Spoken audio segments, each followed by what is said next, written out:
try that again. There we go. Discord audio is being picked up this time. It looks like it. Tim, say hi. Hello? Yep, it's working. Hello, everyone. Welcome back to the Coin Drop Podcast. Tim and Russ finally back together after a lot of missing in the night like ships at sea, man. I'll tell you. We've been busy, the both of us, the last couple of weeks, and it's the first time in a good couple of weeks we've sat down together. So, last time we talked, we went over the Future Game Show and the Summer Games Fest show, the first part. Right. And I was remote. We didn't stream. We're back. Things are back on track. Welcome back. Tim, how you been? It's been a minute since we've been a normal broadcast. So what have you been up to? I mean, does anything change in my life at this point? It doesn't seem like it. I work a lot that daily about my own life. So I got to be honest. I feel you. I do lots of hours at work, and then I continue to work when I get home because I can never catch up because of my hours at work. Yeah, I feel that, dude. Today the wife and I spent the day cleaning the house because my brother was coming out from Seattle with the kids, so we were cleaning everything and trying to get the house cleaned up, and found out that our shower in our main bathroom doesn't work anymore. And trying to fix that in a hurry was a nightmare. And I'm just like, fuck it, we're demoing this. I'm done. It's going away. We're tearing this whole thing down, and we're just doing it right. So, yeah, good thing we cleaned up our master bathroom and then the bathroom downstairs. So like, there's shower options. Just frustrating. So I know how that feels. Work hard, come home, and then be swamped with more work. Work hard. Work hard and then come home and work hard. Yeah. I do want to start this off by saying, starting my Kingdom Come series that I've done on my own personal YouTube, which for those of you listening is just straight gameplay, very little editing. I cut out like menu checks and like map checks, and then did some big edits on one of the more recent quests because it was a lot of like nothing for most of it. Anyways, doing that and forcing myself to play that game, roughly 9 hours in, I can totally see why it's a fantastic game. Like, I've gotten to a point in the game now where I'm like, okay, I'm hooked. This game is really good. It is everything I wanted. The first 8 hours of that game is a bit of a slog. I'm not going to lie. It's hard to get through. Story's great, but like gameplay is seriously brutal in that game. It's because you're a nobody who knows nothing. And so you have to like push through being a useless piece of shit, basically. Yeah, no joke. But I'm enjoying a lot of it. I do hope they streamline a lot of stuff in the sequel. I'm very excited to find out more about Deliverance 2, because the combat, while interesting, is very overly complex, and I think they could do something better. Yeah. So I'm curious to see where they go from here. But I'm very much enjoying. I'm hooked. I'm no spoilers. I am at the town investigating the situation that happened with the horses, and finding out that individual that you were going there to investigate is no longer alive. And the weirdness around him. So that's where I'm at. I'm talking to the preacher right now about that. So yeah, that's a fun quest. Yeah, that's what's got me hooked. It can go a lot of different ways too. It's let me tell you, it ended up with a bar fight in the tavern, and now being asked to give a sermon that I am not capable of being. Good luck on that one, because I had the same experience. So that's where we're at. That's where we're at. And do all of the side quests you can, because they're so worth it. Yeah. The storyline writing in the side quests is so worth it. It's pretty good. I'm pretty happy that this series that I've been making forced me to get through the last couple hours of it, because now I'm really enjoying it and trying to get the edits done on upcoming episodes and stuff like that. So that's been great. But let's talk about something else, man. Let's talk about Nintendo Direct. I know we didn't really talk. I don't know what you talked about last weekend. I briefly listened to some of it. Big stuff. Yeah. I do got to say, Microsoft probably had the best conference this year. It's been a long time, but I think they didn't really have anyone to compete with for the most part. Fair enough. Fair enough. And actually, I saw an image that somebody put up on Twitter shortly afterwards, after everyone's like, Microsoft kicked ass. In 2020, Microsoft showed almost entirely the same set of games. There was like Halo Infinite was involved as well. Mm-hmm.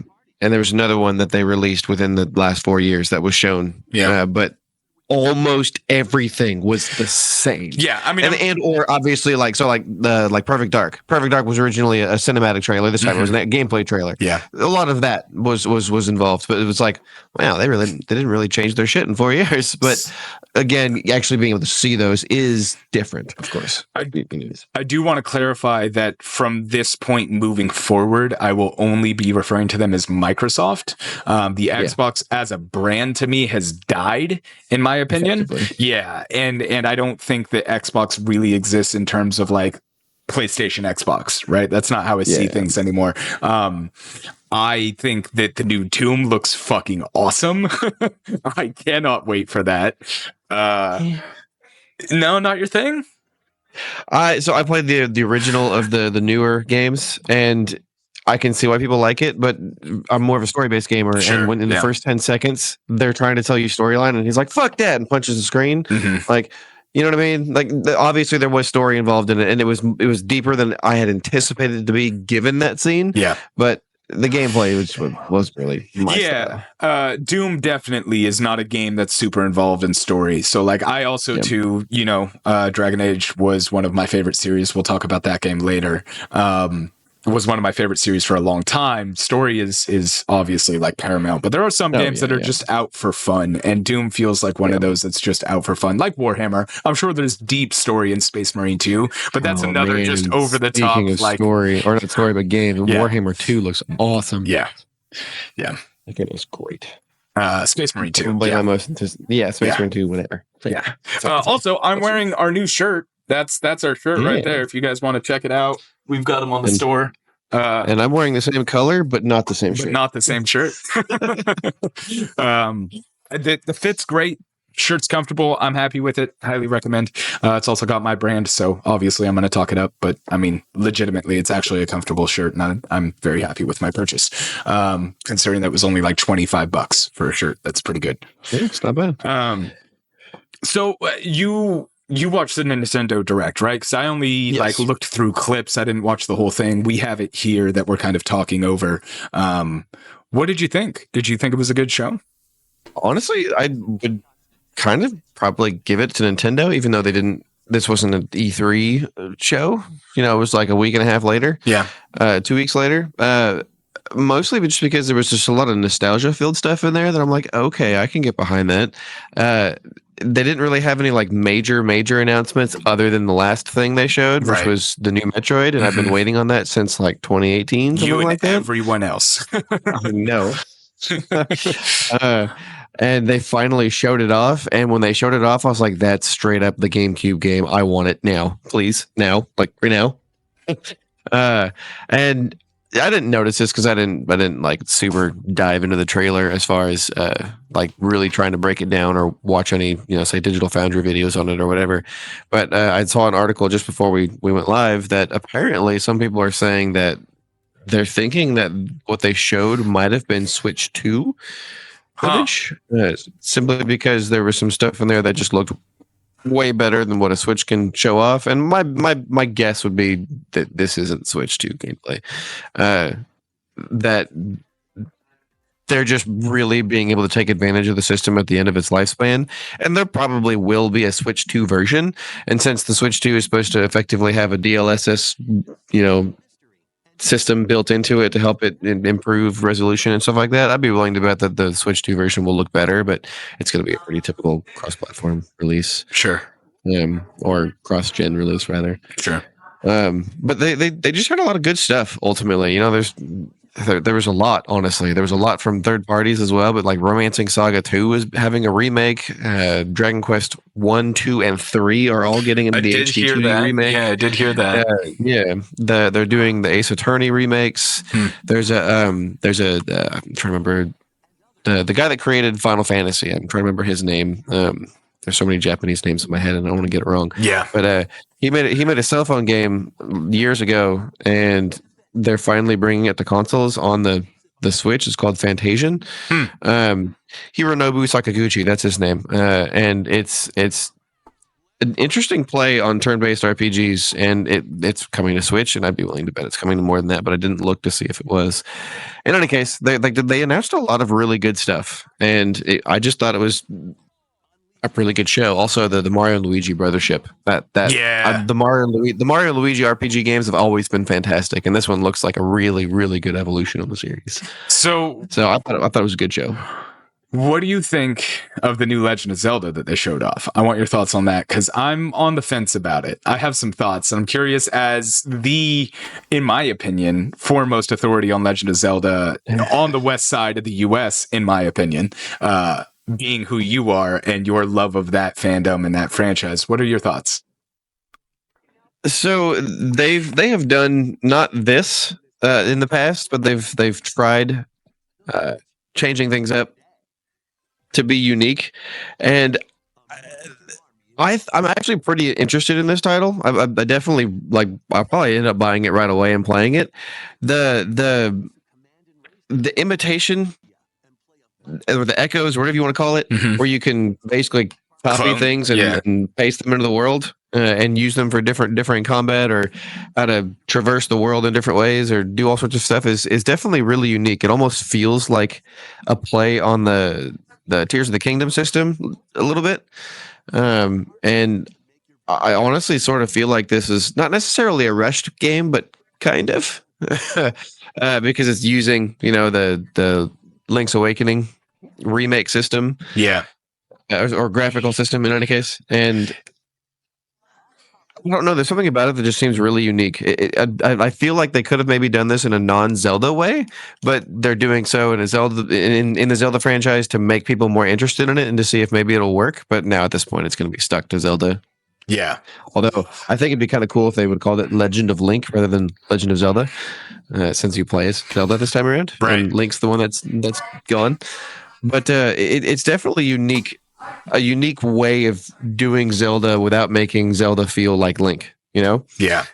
And it's going to be hard to know if it feels like Zelda because you're in the Zelda world or if it feels like Zelda because it's a Zelda game. Does that make sense? Yeah. Yeah. I saw it and I was like, oh, sweet. We're getting like a sequel to Link's Awakening or something like that for like when Link comes back after. Because I literally just beat Link's Awakening with my daughter last weekend. Nice. Or actually last week. I think we beat it on like Tuesday or something like that. Woke the Windfish, all that. And I was like, yeah, fucking great game. Loved it. Like all the nostalgia, right? And so as soon as I saw Link, I was like, oh, sweet. We're getting like a sequel the way they did A Link Between Two Worlds, which was, the sequel to Link to the Past. So I was stoked. Yeah. And I think that's probably where this is fitting in the timeline. If, you subscribe to the single timeline thing and don't take them all as just individual games, which I'm curious to hear your thoughts on where you think it fits. But yeah, then you play as Zelda and it's like, all right, that's kind of cool. I'm interested in playing as Zelda. Like there's never been a Legend of Zelda game where you do that before. So let's check this out. Well, what do we got here? And they've done that with Peach and Mario before. So, it makes sense for them to do it with Zelda. Yeah. And I hear the new Peach game's great. I still haven't played it yet, but it's on my list to play with my daughter. And so I'm like, all right. The one thing though, the Tri-Rod just, I don't know, man. It feels a bit Minecrafty to me. Like you're not so much mining the blocks, but you know what I mean? Like you're taking a copy of the block and then using it somewhere else, right? Yeah.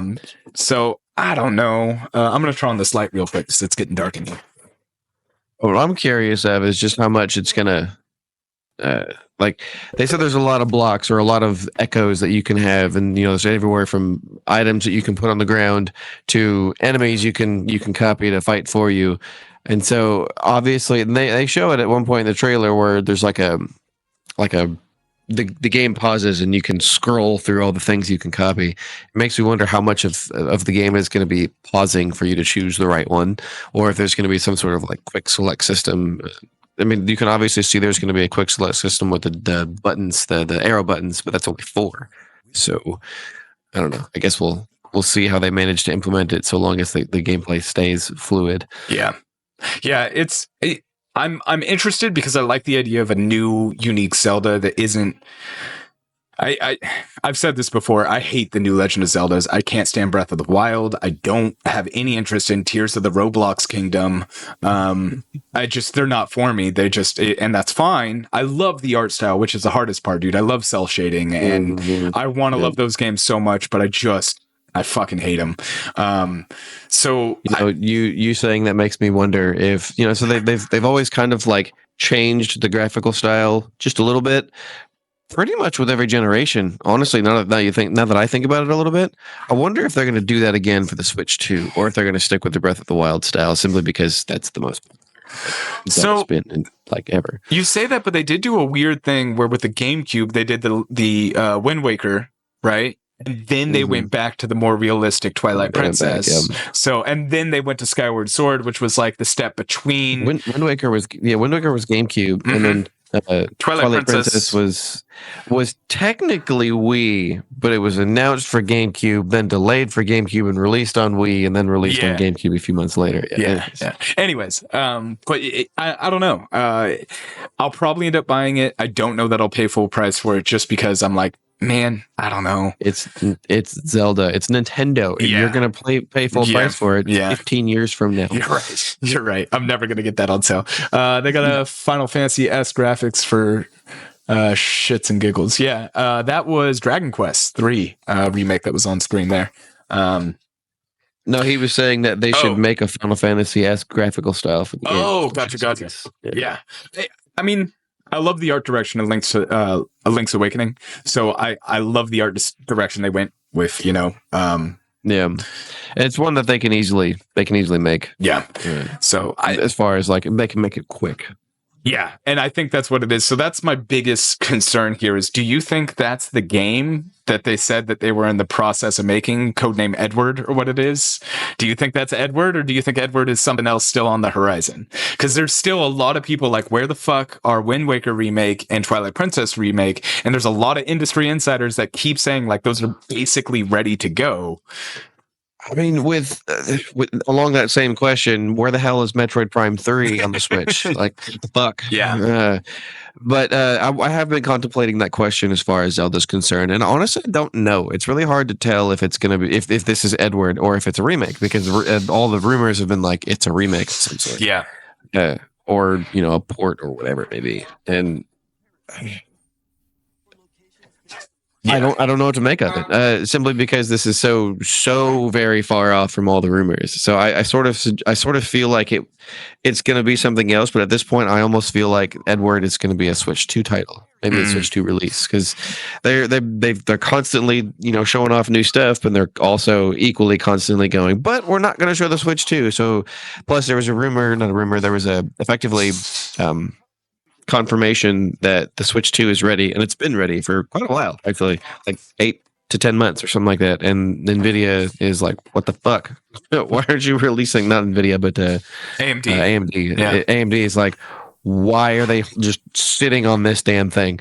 And my guess would be so they can have a decent launch of games, and more than likely that's probably more. They're waiting on the third-party games. Yeah. So those third parties can make sure that they release a whole bunch of games retroactively for the Switch 2. I have noticed Nintendo is very much about like, hey, everything that you're going to see is going to come in the next year at the latest. Yeah. So like which is exactly what PlayStation did, actually. Yeah. So I think that's not a bad idea. Yeah. I really hope the next Legend of Zelda moves away from Tears of the Kingdom style and does something more back in lines with what we love from Zelda, but I'm not holding my breath. Yeah. I actually just I beat Link's Awakening and then bought Skyward Sword HD on the Switch. Very different game. Very different game. I struggled with Skyward Sword. I don't know why. Well, so like the combat is different than any other Zelda because it was built for motion control first. So now when you don't play with the motion control, you use the right stick to attack, which is really cool. Admittedly, it's very unique. It feels good, but it's hard to wrap my head around. I haven't gotten very far in it. I've only played a couple, maybe an hour or two, but I like it a lot. I like the story. I skipped it originally because I didn't want to play it on the Wii. I didn't want to play with the motion controls. So I like it so far. I'm interested to see where it goes. The problem I had with it is because basically the game is the same thing twice. Once you get halfway through the game, you have to play the game again. And it is done differently. Like, you're not playing it exactly the same. You go through basically the same dungeons and a lot of the same world and so on and so forth, but in a different order. And slightly differently. Things are changed up, almost like A Link to the Past. Okay, but much worse in my personal opinion. Okay. And then there was something with the art style. The art style is like the splotchy, like watery coloring kind of almost for the far off, and something about that I just never liked. I don't know why. It feels a little milky. It literally like as I was playing it, I was like, oh, this is the bridge between Twilight Princess and Breath of the Wild. Like this is where they're trying to combine those two art styles, is what it felt like.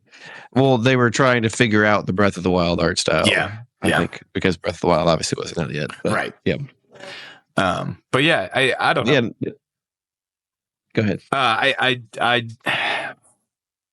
I'm excited and also disappointed with the new Zelda, I guess, is the best way I can say it. Yeah, I think I'm most interested in pretty much the Nintendo games that were shown, meaning the Luigi's Mansion 2 HD, Zelda, the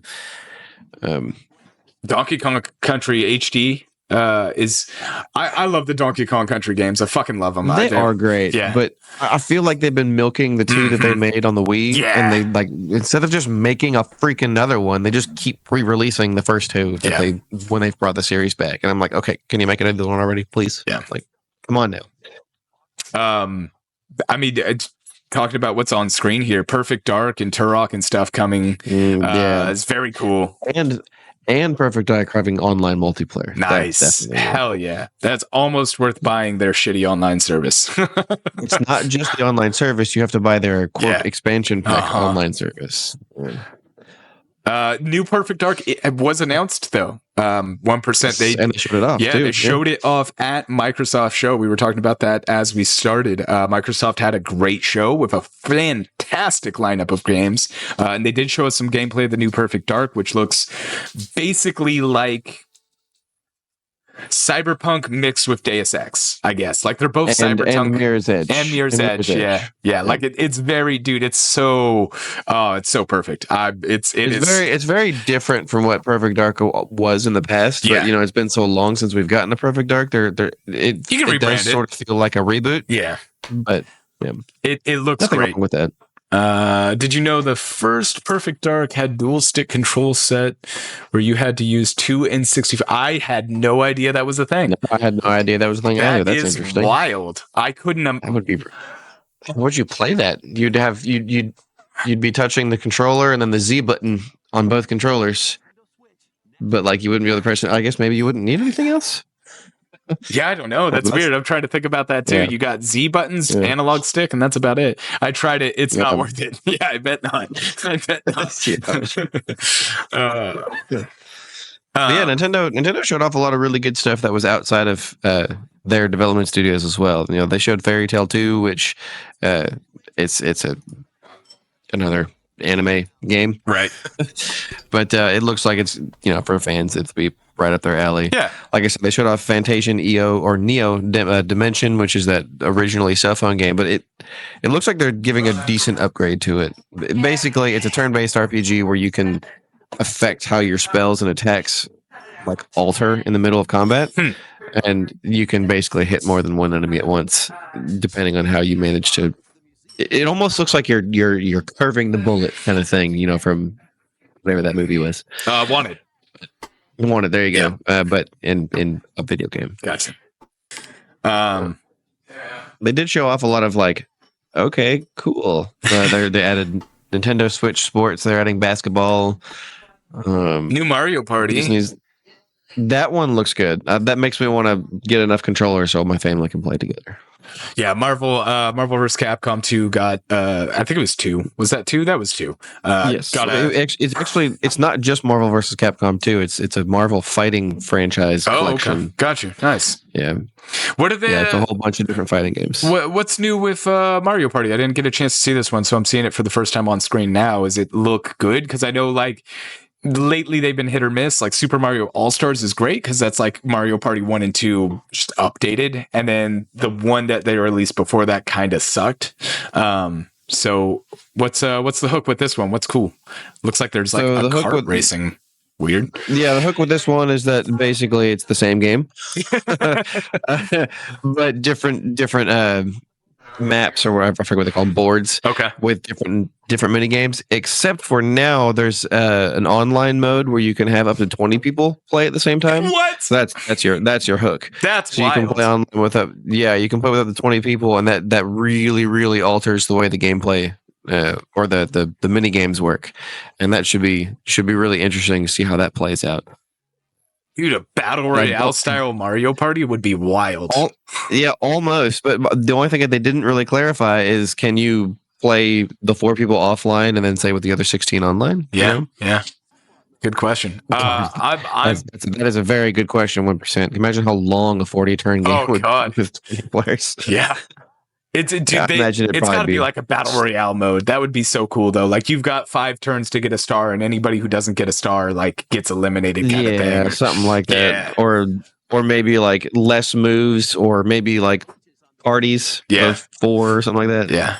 I might have to check that out. I'm a big fan of the All-Stars one because it has, again, it's the childhood shit. So that's cool. Yeah. That's so I want to go back just a little bit. You said the Marvel vs. Capcom Fighting Collection. Yeah. Oddly enough, it's skipping Xbox. Like they just said "fuck you" and it's not coming to Xbox. It's a strange thing. Is it? It's coming to PlayStation though. Yeah. PC, PlayStation, and Switch. All right, here you go. 1%. Here's your new Legend of Zelda, which I agree should be Legend of Link for sure. I think that would be a good name. Oh well. Yeah. I don't know, man. They do have a good showing. Just watching what they've shown so far, that Funko Pop game they showed earlier actually looked pretty interesting. It looked gimmicky, but like, I don't know, playing a Funko Pop version of Shaun of the Dead looked kind of funny. I can see it being one of those games where you just kind of play it to fuck off, basically. Like, don't take it seriously, which obviously it's Funko Pops. You can't take Funko Pop seriously, even though people do. I don't know how they do that, but whatever. People collect stuff, man. I don't know. Yeah. But as far as a game is concerned, I'm hoping it's not an expensive one, like $30 maybe. Yeah. But it's not. Funko Pops has never been for me. So. Yeah, same. I like their design, but like I'm not into collecting them. They're not my thing. It doesn't matter what they release, even if it can be my favorite character in all the video games. I would argue they didn't even just use like the same engine for this game. Looking at it now, I would argue that the new Legend of Zelda, they used the same exact assets. Like those trees looked exactly like the trees from Link's Awakening. That's what I mean. That's why they were able to make. That's why I said that I think they made this really quickly, effectively rushed it. They didn't rush it. They made it in a short period of time because of all of the assets that were used. Yeah, they definitely look like all Link's Awakening assets. Like, which makes me really hope that's not Edward, because Edward got leaked like it was going to be something really cool and great and new, and that's not what that is. I mean, I guess technically it is, but I don't know. I hope it's not Edward. I think one of the ones. Go ahead. I was just going to read. Yeah, I want to see DK just pull out his skin instead of an arrow and use his coconut gun when firing. That'd be pretty cool. Yeah, the DK game does look fun. There's 80 plus levels in it, but again, it's just another HD remake, which I guess quite a lot of these were ports or remakes. But either way, the one that has me most excited is probably Dragon Quest III remake, which they actually stated in the trailer. The guy behind the project said that they're releasing 3 first because 3 actually takes place chronologically before 2 and 3, before 1 and 2, and so he's releasing it in that order so you can play the chronological storyline appropriately. Got it. And so basically, you play the character. I forget his name. It's with an L. But anyways, it's coming out later this year, and then the 1 and 2 are, I'm assuming, are a collection. Even though 3 isn't. So. Yeah, which is it's kind of an interesting way to do so, simply because they're charging full price for 3, but not for 1 and 2. But we'll see how it happens. But the HD 2D remakes art style is really beautiful. Pretty much every game that's released, and it's been super awesome. So I guess Lethal, 1% Lethal has played 1 and 2, and he said 1 and 2 were pretty simple though, so he's not surprised that they're being bundled together. So maybe 3 was a bit more advanced. It would make sense, considering 1 was way back in the regular Nintendo days, and Final Fantasy and all those type of RPGs were trying to figure out what they were. Right. Yeah.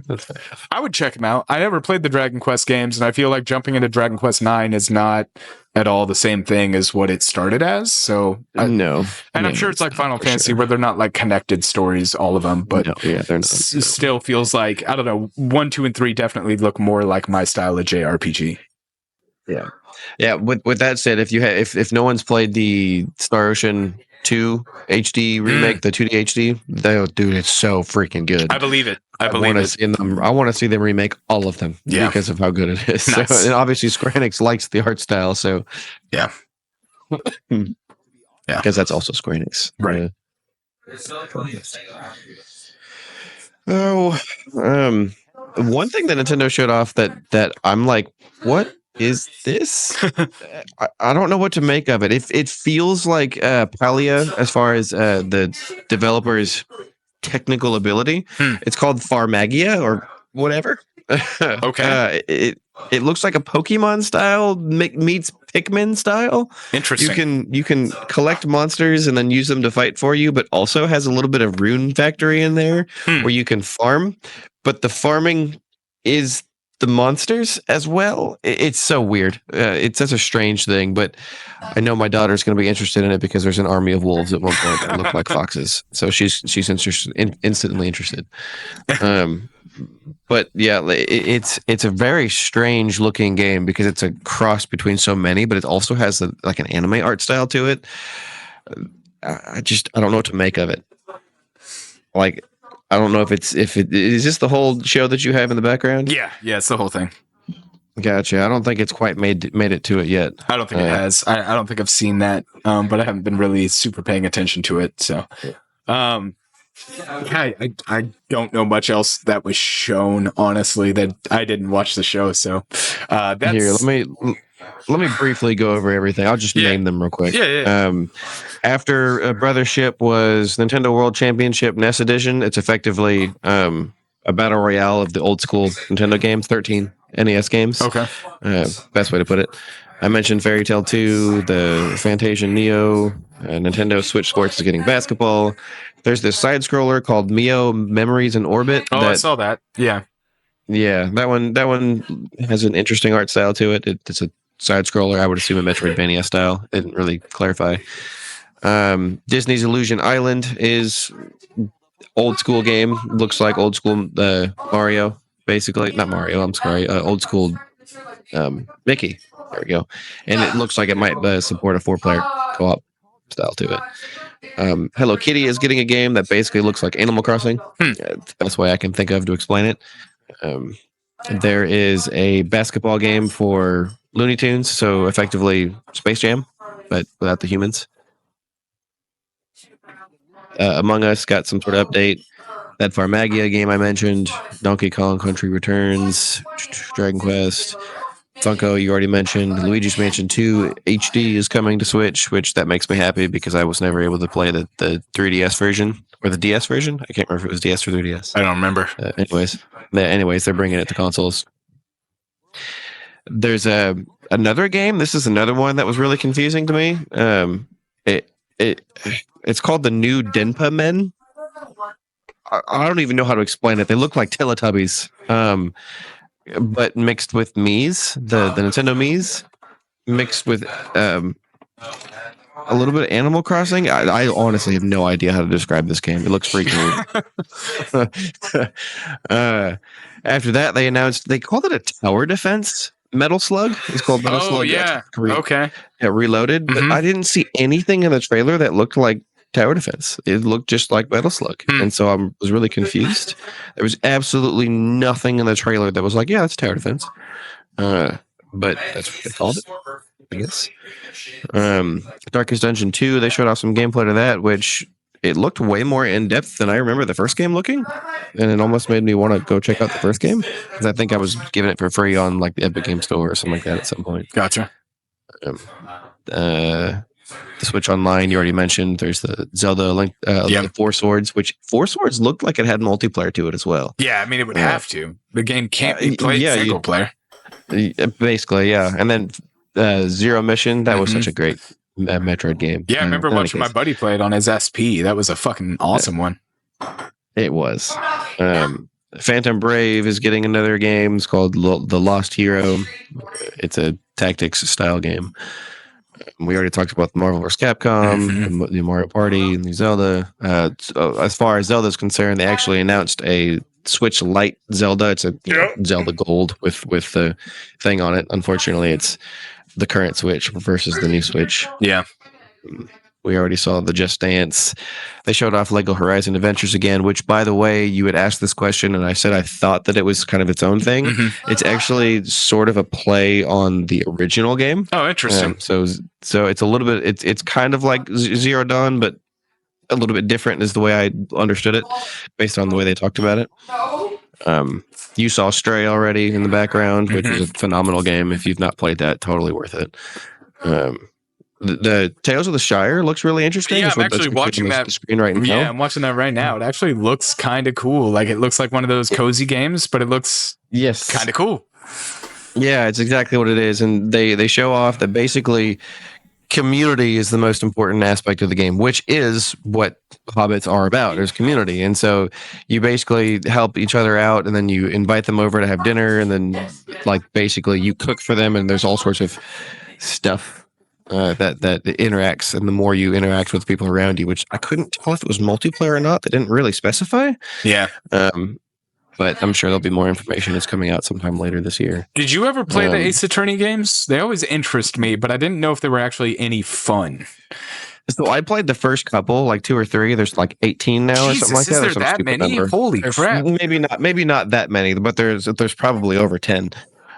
There's a ton of them. But this one is the first of the spin-off series that focuses on Miles. I think it's his name, Edward Miles. I can't remember.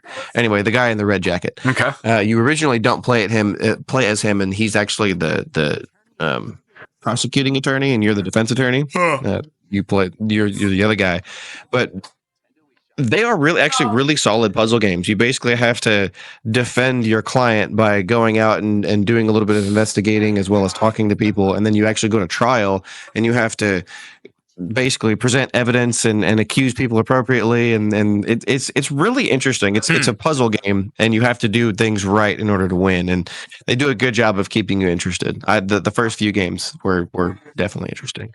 I never did play the spin-off series though. Gotcha. What the fuck is on screen right now? This looks like a goddamn nightmare.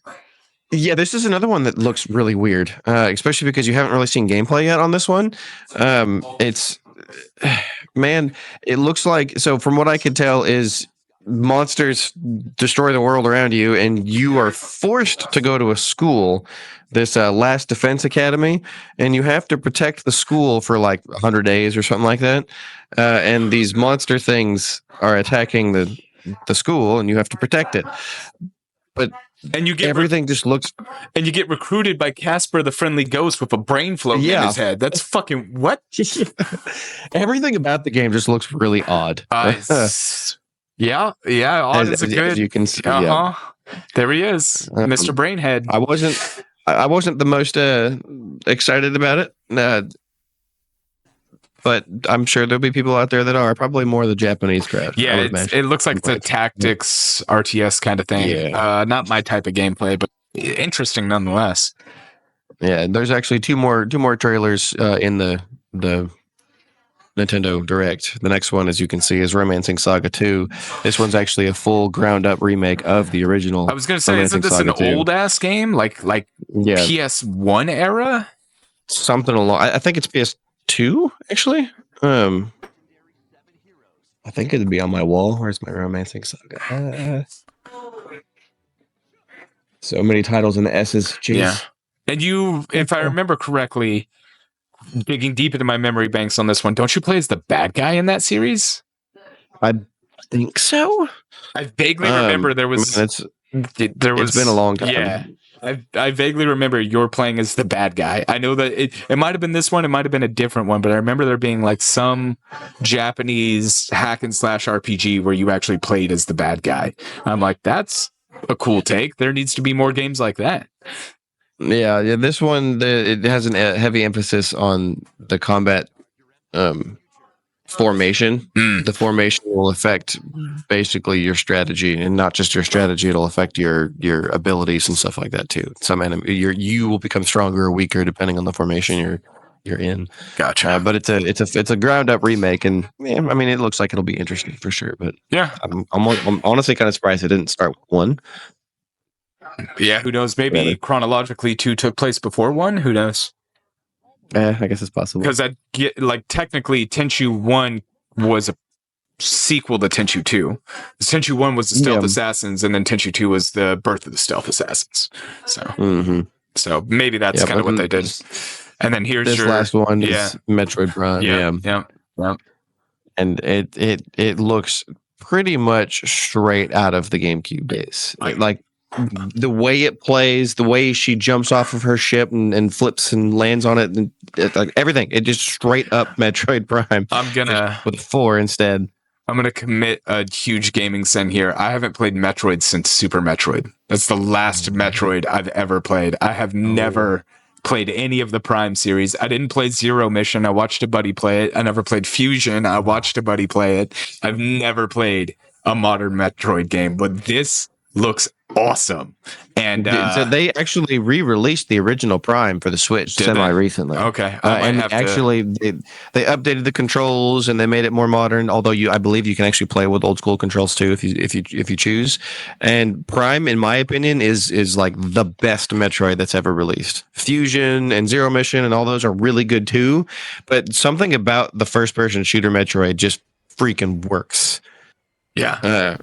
It is a Metroidvania style game because it's Metroid. Yeah, that's what. But in first person, but in first person, and they just do it so well. There's literally no other first person Metroidvania style game that's done it as well as Metroid Prime has.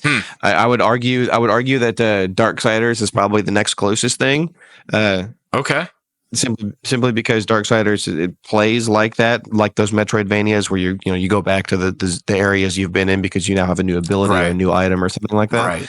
Right. But Prime is just it. There's something about it that's always stuck with me. All of them have been so freaking good. Well, maybe I'll have to go and get the re-release of Prime 1 and play it. It's only $40 too, so it's actually not a bad price. Nice. Well, that's pretty much the Nintendo Direct. Metroid Prime 4 finally coming out. I'm sure that made a lot of people happy. Speaking about things that should have made a lot of people happy, and I'm sure some people it did make happy, we finally saw our first gameplay for the next Dragon Age game. And they changed the name. The bastards were probably mad that I called it almost 7 years ago, so they changed it. From Dreadwolf to Veilguard, and they showed off a trailer for it that was a cinematic trailer that was very lackluster and did not sit well with me. Tried to take it with a grain of salt. 2 days later, they gave us this, which is 20 minutes of gameplay footage from the game. And Tim and I have talked about this a couple of times. I've seen a lot of articles written that I'm reading and realizing that I'm not the only one that feels this way, which is kind of reassuring, but kind of disheartening at the same time. This, as we've discussed before, Tim, is BioWare's real last chance. Like, I don't think they're going to get another one if this game flops. And they really needed to nail this game and its reveal. And honestly, the only thing I can think while watching anything about Veilguard is go woke, go broke. Like, it's really, really hard to think anything else. I hate that term. I hate that term. I know. I know it's really stupid, but it's been relatively accurate over the past several years. Just look at Disney. Yeah. This is a perfect example. But the one thing about Veilguard that does interest me is its combat. The combat, while it's not Dragon Age, it does look fun. Yeah. So here's the thing, right? Like, so they released this, and then there's been a ton of interviews that I've been just poring over. And damn it, dude, if it doesn't sound like everything they're doing is right. They've said the game's going to be playable completely offline. You will not have to be online at all to play the game. There is zero plans for microtransactions. Now, catch that word, that qualifying word, plans. That doesn't mean there won't be microtransaction. That means as of right now, the board hasn't decided to force BioWare to make microtransactions. So right now there isn't. That doesn't mean there will never be. They stayed away from AI generated content. All their stuff is handmade and curated throughout the entire story, from companion dialogue to how they interact with you, to the missions, to what you do, to what you say, to how you say it, is all handmade for you.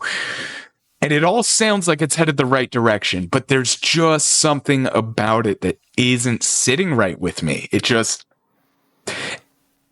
Yeah, like we spoke about in the Discord. I think it's mostly just the fact that it almost feels like a hero shooter, the way that they talked about it. Yeah. The way the characters present themselves, the way the trailer showed all of them.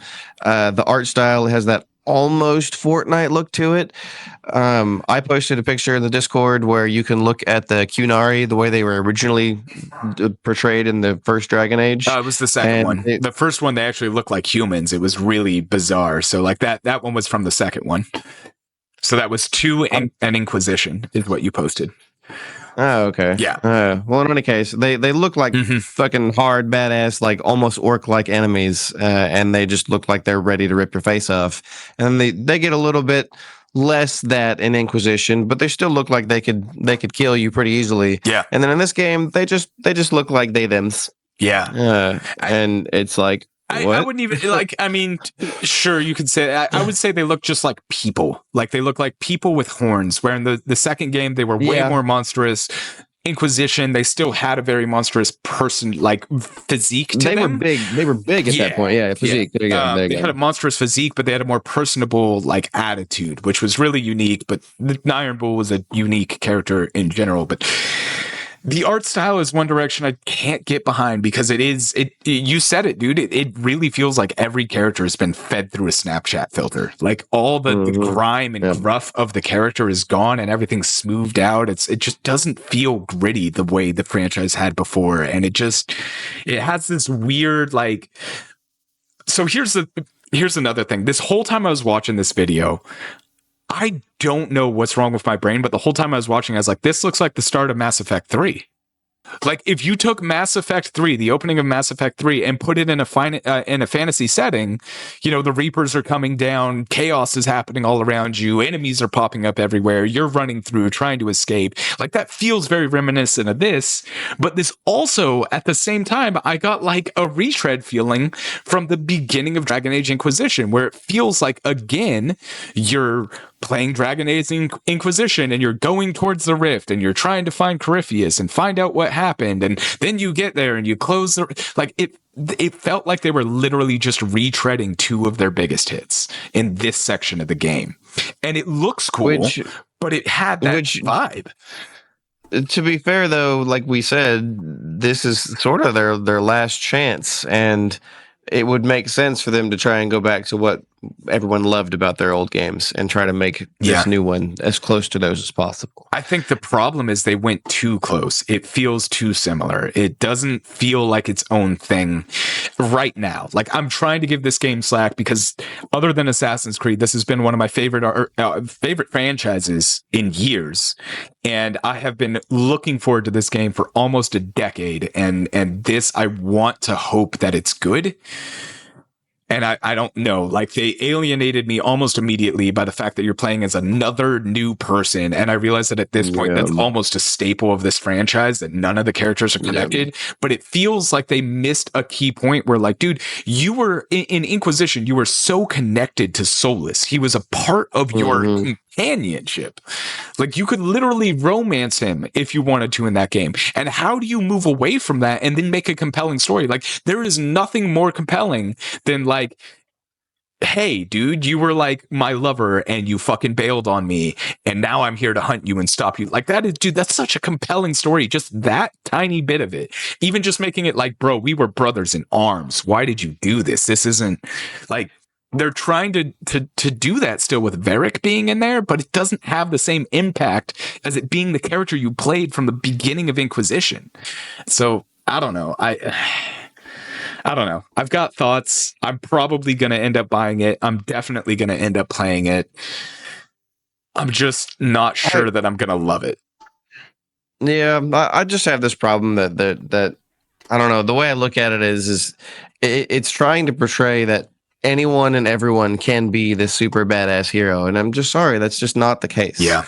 Not everyone can be, and everyone is so smooth and perfect. Nobody has any scars or cuts or roughness to them. They're all just Ken dolls. They're all Ken dolls and Barbie dolls. Yeah, exactly. Yeah. And those are not warriors. Ken dolls are not warriors. And that's what sticks it to me. I mean, I don't know. I'll probably end up playing it as well. I mean, the combat looks great. Look at this, dude. It does look fun. It does look fun.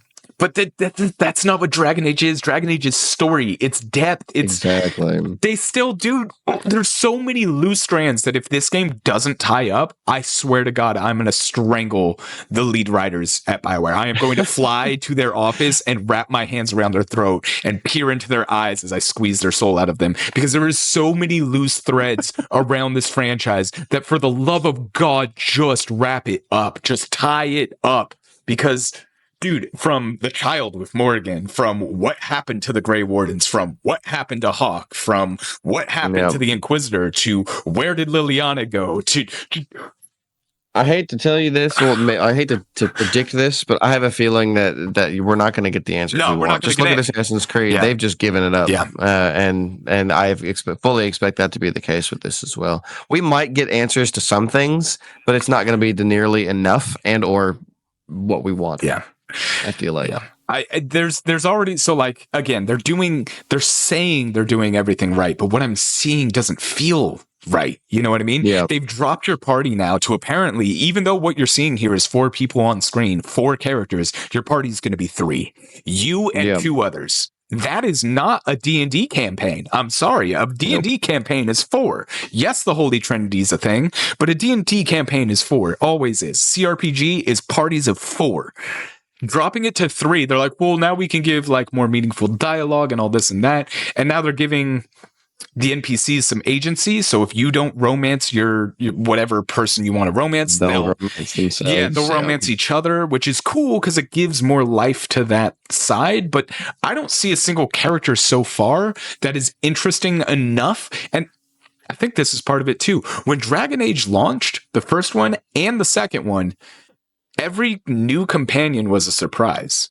In fact, in the first game, I killed one of them without knowing he was able to be a companion. So them just saying like, here's your party, and then getting 3 of the 4 party members at the start of the game doesn't feel, I don't know. There's no mystery there. Like when Morrigan shows up in the wilds and you're like, yo, who's this crazy badass witch? And she joins you, you're like, oh, this is cool. And then you go to Lothran, or whatever the hell it's called, not Lothran, whatever the city is, the first town in Dragon Age Origins, right outside of Ostagar.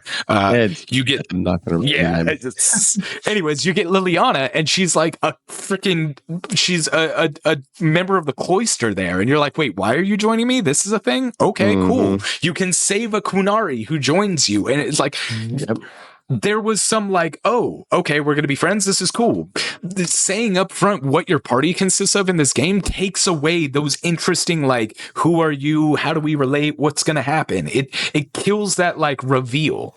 So I think that's another issue I have with what they've done here. But so them choosing a 3-person party does sort of make follow the industry standard lately. Like most games in the past were always 4-player co-op type games, unless they were 2. It was either 2-player or 4-player.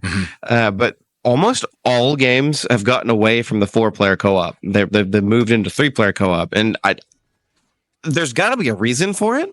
The only thing I can think of is maybe additional stability, and plus they can balance easier with 3 players rather than 4. But it does sort of fit what the industry's been doing. Yeah, and so, like I said, I don't really know why. No one's ever really explained it well enough yet that I've been able to find. But I do agree with you. There should be. So that dwarf that's running around with him, is that not the one from Inquisition? That's Varric. Yeah. Okay, that's what I thought. It looks like it. Yeah, it is. Okay, so... And then the other one that's with him, Harding, which is one of your allies, the fact that they called her a hero of the Inquisition, fucking bullshit. She's a scout. You talk to her like when you get new zones and she tells you what's going on. She was not a hero of the Inquisition. I did not see her on the battlefield fighting Corypheus, bro. Like, she was a goddamn scout. So like, way to overhype overhyped the resume there. That's a little out of control. Do the Dragon Age games always look kind of cartoony like this? No, this is a huge departure. Yeah, this is not. I think we've addressed that question well enough now. Yeah, fair enough. I just saw it. So it's not a new question. It's been sitting there for a while. I've actually been. So I don't know. No, the art style is strange. It's a very strange departure from what they've built up in the past, and they've sort of kind of been working this direction. I just wasn't expecting them to go full Fortnite. Yeah, here's the thing too: is like, had the games always looked like this, I'd be okay with it. I really would. Yeah, like this art direction isn't bad. The characters don't look bad, but in comparison to what came before, they look bad. Right? Maybe bad. So I don't know. Again, the combat looks great, but this game isn't. It is combat heavy, but the story is what matters in Dragon Age. It's a CRPG at its core originally, and they've definitely stripped all of those elements out of it, as far as I can tell. All of them. And I'm going to be really fucking mad if the prologue is literally wrapping up Solus and then like a new big bad shows up. Like if that's the way this game goes, I'm going to be so disappointed. Like y'all made me wait 10 years for 2 minutes. What the fuck? Like I can see Solus being the first, quarter of the game, something like that. I'd take the first quarter, but like anything less than that, minion or something like that. Yeah, that'd be some bullshit to make Solus the first hour. Yeah, that'd be fucking. He's got to have a good chunk of the game. But so they've done some other right things. They've got a really cool new hair tech because Dragon Age historically has shit hair textures that I believe they stole. I think you posted the information about it, Tim. They took the hair tech from like one of the Madden games or something like that. So like the hair is rendered in a much more realistic and more lifelike. Maybe that was Mike. Okay. Anyways, they're doing a lot with character creation. There's a lot to it. A lot to the physics of hair in this now. You've got some great options from what they said, and they're bringing over the greatness of Origins, where you can choose your characters. I don't want to say lineage, but it's like your allegiance or something like that. You got like 1 of 8 you can choose from. So there's a lot of backgrounds basically you can choose from for your character that is called Rook. And apparently you'll get to set a surname, but don't ever hope for anybody to call you that because obviously everything was pre-recorded for Rook. There is one of those, however, that I am immediately going to play the game as because it raises a million different questions as to how the fuck this is happening. You can play as a Grey Warden again for the first time since the original game. Since the first? Yeah, you can play as a Grey Warden. Now that raises all kinds of red flags and questions. Grey Wardens don't do shit in the world that isn't related to a blight. Like they are zero. You had to fucking work your ass off to try and get them to help in Dragon Age 2. And they didn't. And then it was the same thing in Inquisition where it was like, hey, this is an issue. And they're like, no, it's not a real blight. We would sense it. So we're not going to help you. So like the fact that you can just play as a Grey Warden raises a lot of questions. You can also play as Antivan Crows, which they were in the franchise for a long-standing time. They're like a League of Assassins, which are really cool. It's basically just shitty fan service. They're giving fan service to allow you to do so, but they're not giving a good reason as to why. And they just want people. It goes with the rest of the theme of inclusivity. Yeah. We can't say what they're not giving us a good reason, right? We don't know. So there could be something good in the backstory of being a Grey Warden that it leads to. I fucking hope so too, dude. Because like I love BioWare, and I know like the company has changed so dramatically since KOTOR, and so dramatically since Mass Effect 1, and so dramatically since Dragon Age 1. But like at its core, here's the bottom line: they scrapped Anthem 2.0 for this. That's the bottom line. That's it. Yeah. And Anthem had the makings of one of the greatest third-person shooters fucking ever. They were on the cusp of it. So if this game isn't phenomenal, I mean, we saw it recently with Embracer Group shutting down the studio that made the new Alone in the Dark. And I saw an article that I didn't read the article, but I read the headline and I just kind of nodded and went, yep, that's the way it feels. That said, basically Embracer shut down that studio. And the article said, well, as we can tell by Alone in the Dark, it's not okay for video games to fail anymore. If your game fails, you get shut down. That's basically how it goes now. So if this game fails, guess what? No Mass Effect 4, and BioWare is probably gone. I mean, they are working on Mass Effect 4 as well, and I do believe that game is farther along than we imagine. So as we have said that this is their last chance, but honestly, I think Mass Effect is going to be the real last chance. Yeah. But this will make Mass Effect literally their last chance, and if Mass Effect fails, they will 100% be shut down. Yeah. Although if this one fails, which I think the name alone might sell this game, but given Andromeda was already so bad and so ill received, they're definitely on thin ice. Yeah, I guess that's probably the best way to put it. I'm hopeful, man. But I feel like I'm in a really weird spot. So going into this, I was very hopeful that Dragon Age was going to be great. I was super stoked to see what they showed on it. I was super interested. And I watched the Ubisoft conference and found myself really invested in Star Wars Outlaws, a game that I have professed I had zero interest in and did not trust. Outlaws does look good. I was like, nah, it's not for me. I mean, it's Star Wars, but it doesn't look great. There's this, that. I don't know. There's something I don't like about it. But man, after their latest press conference with it, I'm like, fuck, they sold me. The game looks really good. You know what? I'm on board. So I'm hoping Dragon Age, as time goes by, will have that same impact on me, where I'm starting off with I don't know that this is for me, and I'll get to the point where it's like, all right, you sold me.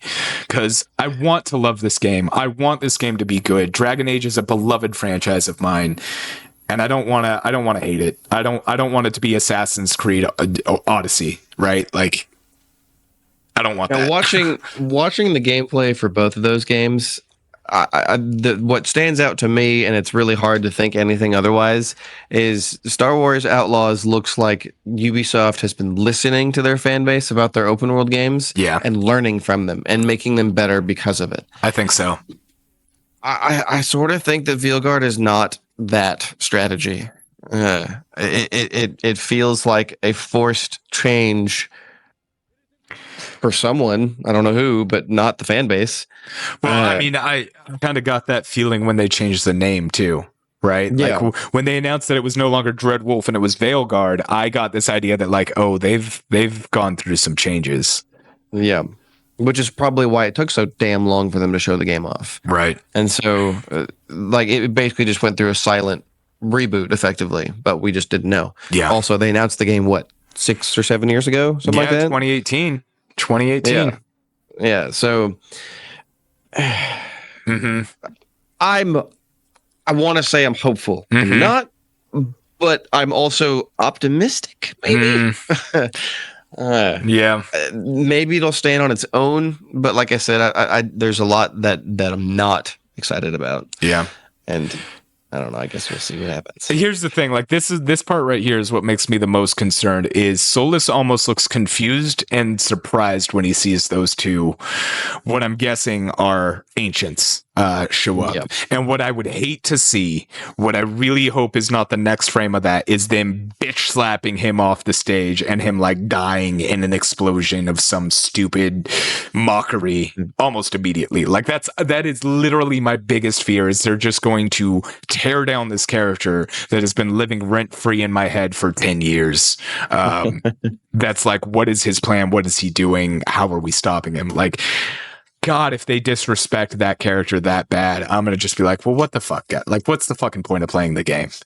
So, I don't know. Yeah, that would be really dumb if that's what happened. I'm going to say I'm hopeful, but I'm not holding my breath. I will probably end up playing this for sure. I am not expecting it to be the Dragon Age that it should be. I'm expecting it to be a moderately fun, semi-open world. That's the other thing. It's not open world. It is all some places are explorable, more explorable than others. Way more linear. Yeah, not open world. Mission based. Yeah, they said it's somewhere between Dragon Age 2 and Inquisition. which I have mixed feelings on. As a dad who does not have the time to game as I used to, hearing that it's not another open world game makes me kind of happy. Hearing that it's mission based makes me kind of iffy. I would rather have somewhere in between where like you can go back to areas and like farm them and explore them more, not like start a mission, end a mission. Like think Last of Us, right? Like Last of Us, you start it and you end it. I would prefer to be able to like move freely between those areas. If some are larger and more explorable than others, awesome. If some are smaller and more linear, also awesome.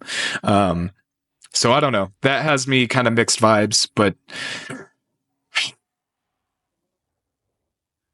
I don't know. Yeah, I'm looking at the comments on GameSpot's YouTube video of this trailer, and it's pretty overwhelmingly negative. Yeah, not entirely, but most everyone's like, "What the hell is this? Wait, they changed genres?" Yeah. Like, I waited years for this. Not even the dialogue feels authentic. Just constantly, everyone's just the "What the hell is this?"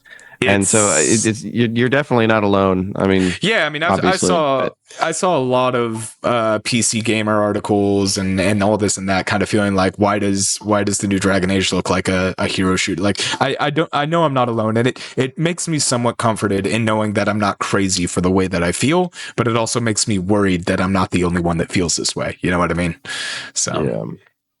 I don't know. Time will tell. The game's supposed to come out this year. Yeah, it's September, I think. Yeah, September or November. Oh no, it was November because I think it was November because they were aiming for that 10-year anniversary, I believe. So I believe it's November. It just says fall. Yeah, fair enough. Yeah. So I wouldn't be surprised if it was a November release to hit that 10-year anniversary of Inquisition, but we'll see. I sort of feel like this is one of those games that you're not going to be able to listen to critics on. You're going to have to look at the crowd, the fan base, the customers, reviews. Yeah, you're gonna have to. If you don't, you're not gonna get the right, the honest opinions. And I'll tell you what, I'm gonna go ahead and say this now. I'm gonna put it out there. When this game releases, I will buy it day one and play it, and we will discuss it on that episode. And I will give you my honest, brutal opinion of it, whether it's good or bad. And I might be one of those critics, but I will give you as honest an opinion on it as I can give, because everybody out there deserves that.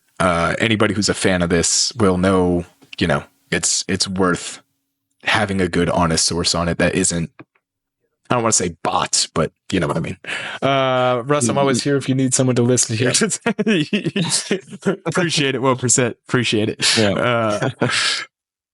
So I think with that, we're going to wrap up tonight and head over to our Patreon side. Thank you, everyone, for tuning in and listening. We are back again. We're here. We're doing this on the reg again.